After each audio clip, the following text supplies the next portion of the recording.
शुक्लाम्बरधरं विष्णुं शशिवर्णं चतुर्भुजं प्रसन्नवदनं ध्यायेत् सर्वविघ्नोपशान्तये अज्ञानतिमिरान्धस्य ज्ञानाञ्जनशलाकया चक्षुरुन्मीलितं येन तस्मै श्रीगुरवे नमः। गुरुर्ब्रह्मा गुरुर्विष्णुर्गुरुर्देवो महेश्वरः गुरुः साक्षात् परं ब्रह्म तस्मै श्रीगुरवे नमः। चूर्णादि पिंडी भाव हेतुर्गुण स्नेह जलमात्र वृत्ति। चूर्ण का मतलब क्या है? पाउडर। ओके। चूर्णादि पिंडी भाव, पिंडी भाव का मतलब क्या है?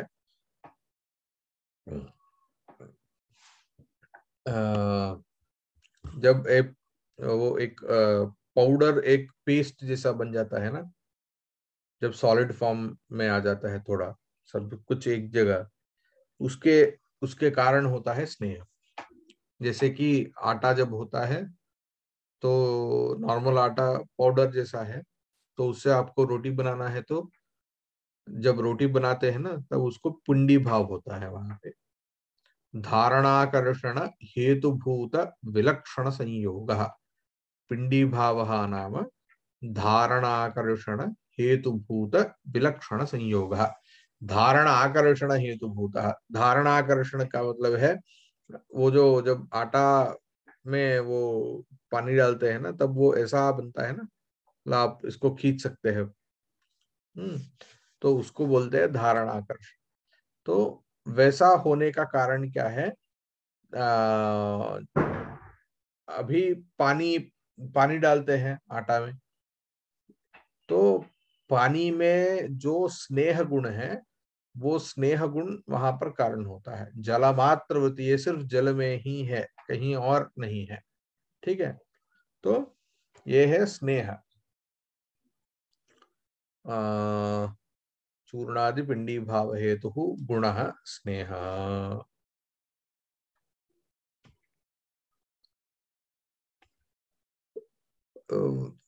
तो वही दिया, देखिए यहाँ moisture is the quality which helps the powder of wheat etcetera coming into the form of ball. तो यहाँ पर मॉइस्चर शब्द लिया है इन्होंने स्नेह बताने के लिए।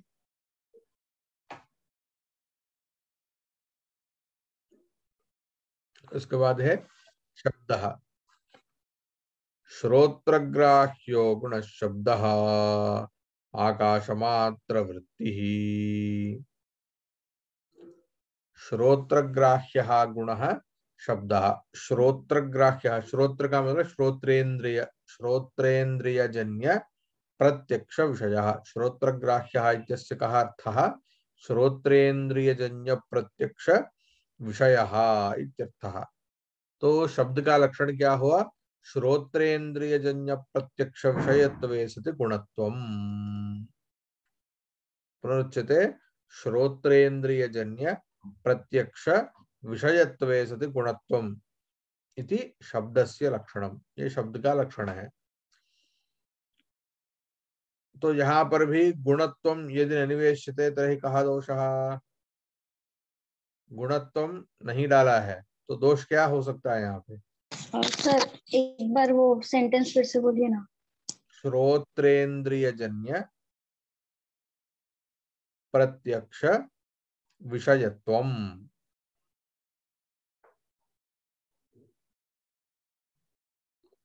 सर ये लक्षण है। हाँ, श्रोत्रेन्द्रियजन्य प्रत्यक्ष विषयत्वे सति गुणत्वम्। ये कैसा है? चक्षुर्मात्रग्राह्यः, वैसा है ना। रसनग्राह्यो गुणो रसः, घ्राणग्राह्यो गंधः गुणो गंधः, ऐसा है। ठीक है। तो यहाँ पे गुणत्व यदि नहीं डालते हैं तो क्या होता है?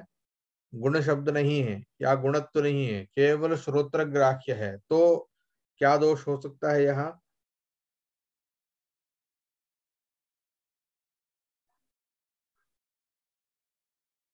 यदि रूप का लक्षण, वो जो लक्षण है याद है, तो यहाँ पर भी कुछ यहाँ पर भी समाधान आ सकता है।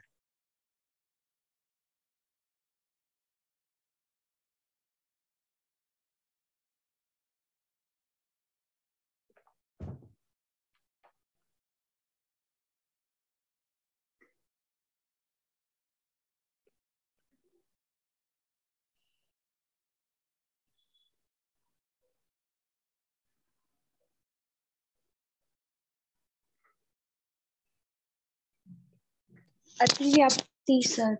कहाँ पर अतिव्याप्ति?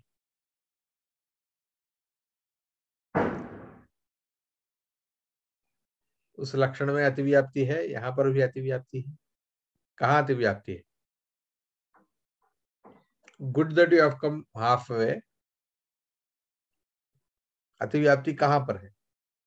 वहां पर कहाँ अतिव्याप्ति बताया?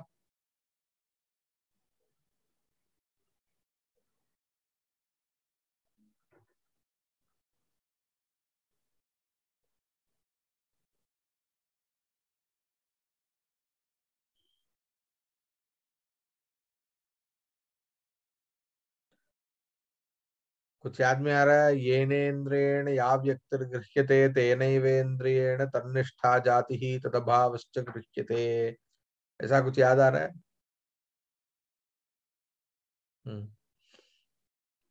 वहां रूपत्व में अतिव्याप्ति बताया, रसत्व में अतिव्याप्ति बताया, गंधत्व में अतिव्याप्ति बताया। वैसा यहाँ शब्दत्व में अतिव्याप्ति है। श्रोत्रेंद्रिय से शब्द जैसा, शब्द का ग्रहण जैसा होता है, शब्दत्व का भी ग्रहण हो सकता है। तो श्रोत्रेंद्रिय जन्य प्रत्यक्ष विषयत्व ये शब्द में जैसा है वैसा शब्दत्व में भी है। तो इसीलिए यहाँ पर गुणत्व, ये विशेषण यहाँ पर डाला है। उसके बाद ये शब्द जो है ये आकाश मात्र वृत्ति ही, सिर्फ आकाश में है शब्द। जो ये जो गुण है ये सिर्फ आकाश में रहता है, कहीं और किसी और द्रव्य में नहीं होता है। सह शब्द द्विविधा ध्वन्यात्मको वर्णात्मकश्चेति। ध्वन्यात्मक और वर्णात्मक, उसका अर्थ क्या है? निरर्थक और सार्थक। मतलब जो शब्द अर्थ का क्या बोलते हैं, ग्रहण करवा सकते हैं। जैसे कि हम जो बात कर रहे हैं, शब्द शब्द मतलब शब्द प्रयोग जो बोलते हैं ना, तो भाषा के में जो शब्द होते हैं उनको वर्णात्मक शब्द कहते हैं। या ढोल या वगैरह होता है, उसमें से जो ध्वनि आता है ना, वो भी शब्द है, मगर उसका कोई अर्थ होता नहीं है, तो वो होता है ध्वन्यात्मक शब्द। अरे वही बता रहे हैं यहाँ पे, सद्विविधा ध्वन्यात्मक वर्णात्मकश्च। ध्वन्यात्मको भेर यादव। भेरी का मतलब है ढोल, ठीक है, ढोल इत्यादि। तो उसमें जो शब्द आता है उससे वहां जो शब्द उत्पन्न होता है वो होता है ध्वन्यात्मक। वर्णात्मक संस्कृत भाषादि रूप। संस्कृत भाषादि जो शब्द है वो है वर्णात्मक शब्द। सर्व व्यवहार हेतुर्ज्ञानम बुद्धि। बुद्धि का मतलब क्या है? ज्ञानम। उसका लक्षण क्या बता रहे हैं? सर्व व्यवहार हेतु। व्यवहार का मतलब क्या है? व्यवहार, व्यवहार, व्यवहारो नाम बहुवारम् आगतम् पूर्वम्।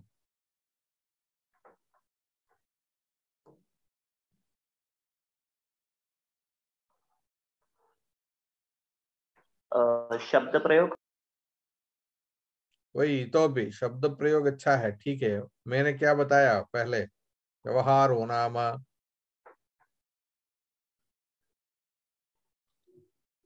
अनम्यूट। ज्ञानजनक शब्द प्रयोग। हाँ, ज्ञानजनक शब्द प्रयोग, ठीक है। सर्व व्यवहार ज्ञानजनक शब्द प्रयोग इत्यस्य कोऽर्थः? मया शब्द प्रयुज्यते भवतां ज्ञानं भवति, तर्हि भवदीय ज्ञानजनकः मदीयः शब्द प्रयोगः, इसको व्यवहार कहते हैं। आप में जो ज्ञान उत्पन्न हो रहा है उसका जो कारण मेरा जो शब्द है उसको व्यवहार बोलते हैं, ठीक है। ये भी है। तो उसी समय जब व्यवहार के विषय में निरूपण किया था, उसी समय एक और बताया, अर्थम बुद्धवा शब्द रचना। ये भी बताया था ना, अर्थम बुद्धवा शब्द रचना। बिना आपको ज्ञान आप किसी एक विषय के ऊपर आप बोल नहीं सकते हैं, ठीक है। तो ये जो ज्ञान होता है ना, उसके बारे में यहाँ पर ये कहते हैं, व्यवहार हेतु ज्ञानम बुद्धि ही। तो व्यवहार का कारण जो गुण है, जो ज्ञान है, उसको बुद्धि कहते हैं। साद्विविधा बुद्धिर्द्विविधा स्मृतिरनुभवश्चेति। स्मृति ही नाम किम? What is smriti? Smriti is remembrance. आप जो स्मरण करते हैं वो है। okay? स्मृति ही रिमेम्बरेंस। एंड अनुभवश्च, अनुभव का मतलब है जो एक्सपीरियंस होता है उसको अनुभव कहते हैं। तो अब आपका जो एक्सपीरियंस हो रहा है ना, उसको अनुभव कहते हैं। बाद में जो होता है उसको स्मृति कहते हैं। जब आप रिमेम्बर करते हो किसी एक विषय को, वो स्मृति होता है।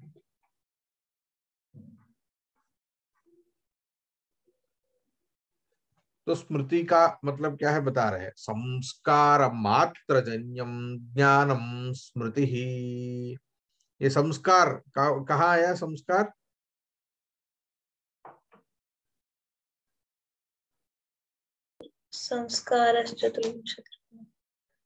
हाँ, संस्कार चतुर्विंशति गुणाः, ठीक है। मगर संस्कार के विषय में एक बताया था, गुरुत्व जब गुरुत्व का निरूपण जब किया था, तब संस्कार के विषय में बताया था। ये यहाँ पर संस्कार 3 तरह की होती है।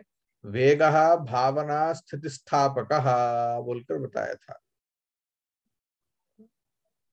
स्थितिस्थापकः इलास्टिसिटी, भावना वेगः, ठीक है। तो यहाँ पर संस्कार का मतलब है भावनात्मक संस्कारः। मतलब आप एक चीज को you experience something and then you remember after some time. So there is a time gap between your experience and your remembrance, ठीक है। आपका अनुभव और स्मृति के बीच में बहुत काल है। तो ये जो इस काल में जो आपने जिस विषय का अनुभव किया है वो कहाँ है? अनुभव तो नष्ट हो गया है, नाश हो गया है उसका, और स्मरण कभी और कर रहे हैं। तो बीच का जो कैरियर है उसको बोलते हैं संस्कार। किसके कारण आप एक विषय को फिर से आप स्मरण कर सकते हैं, वो होता है संस्कार, ठीक है। तो इसी को भावना भी कहते हैं। तो संस्कार का मतलब, संस्कार 3 तरह की है। संस्कार जो गुणों में निरूपण किया है, गणना किया है संस्कार, वो 3 तरह है। वेगः, भावना, स्थितिस्थापकः। वहां में से उनमें से ये जो संस्कार, यहाँ पर जो संस्कार है वो है भावनात्मक संस्कार। भावनात्मक संस्कार मात्र जन्यम, मात्र शब्द यहाँ पर भी आया तो संस्कार जन्यत्वे सति संस्कारेतर अजन्यत्वे सति ज्ञानत्वम, ये स्मृति का लक्षण है। संस्कार जन्यत्वे सति संस्कार इतर अजन्यत्वे सति ज्ञानत्वम इति स्मृतेः लक्षणम।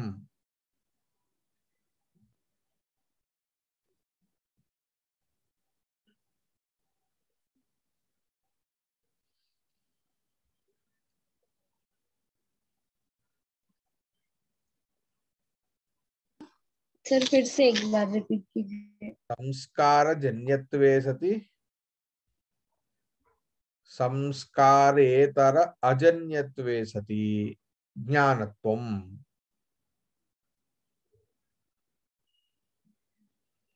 ये स्मृति का लक्षण है।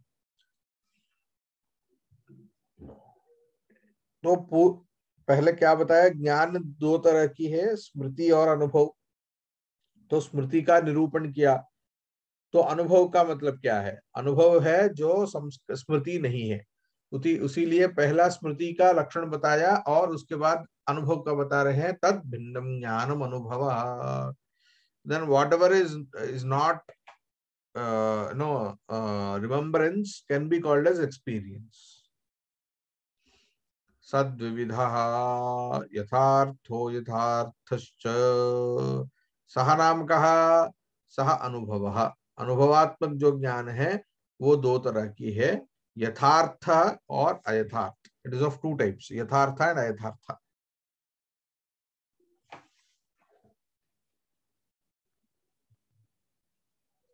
सो यथार्थानुभव की मतलब है ट्रू एंड फॉल्स, जैसा ऐसा एक रख सकते हैं प्राथमिक दशा में। यथार्थ इल्यूजन बोलते हैं ना, जो वो होता है अयथार्थ। जो परमात्मक ज्ञान होता है उसको बोलते हैं यथार्थ।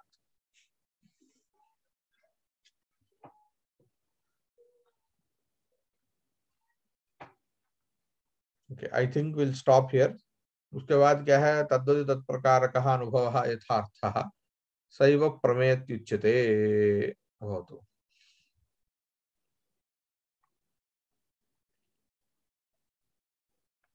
उसको बाद में लेते हैं।